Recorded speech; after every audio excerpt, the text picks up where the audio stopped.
প্রকৃতির আজ কি করুণ দশা দেখুন। সাদা ধবধবে বক আজ কোথায় খাবার সংগ্রহের জন্য এসেছে। যেই বক একসময় দেখা যেত ধান ক্ষেতের পাশে, পুকুর ধারে অথবা নদী, খাল আর বিলের স্বচ্ছ পানির ধারে, সেই বক আজ বুড়িগঙ্গা নদীর ময়লা পানির সামনে। ভাবতেই অবাক লাগছে, বকের আজ খাবারের বড়ই সংকট।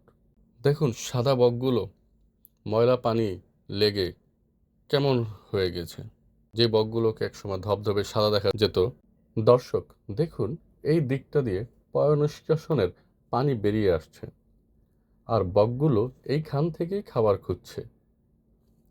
একটা সময় বক মাছ আর পোকামাকড় ছাড়া কিছুই খেত না, কিন্তু আজ তারা কি খাচ্ছে? দর্শক, আপনাদের কি লেখক খান মোহাম্মদ মঈনুদ্দিনের লেখা কানা বগিরছা ছড়াটির কথা মনে আছে? মনে না থাকলে আমি আপনাদেরকে মনে করিয়ে দিচ্ছি।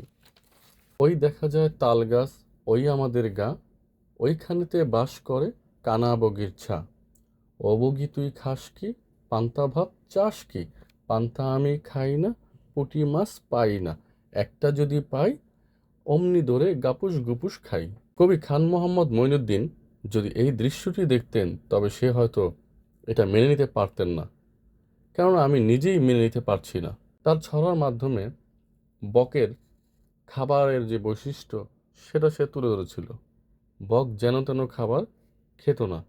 আসুন আমরা সকলে প্রকৃতির ভারসাম্য রক্ষায় সোচ্চার হই। যত্রতত্র নদী, খাল, বিল ভরাট না করি, নদীতে ময়লা আবর্জনা না ফেলি, তাহলেই পৃথিবী মানুষ ও পশু পাখির বসবাসের উপযোগী হয়ে উঠবে।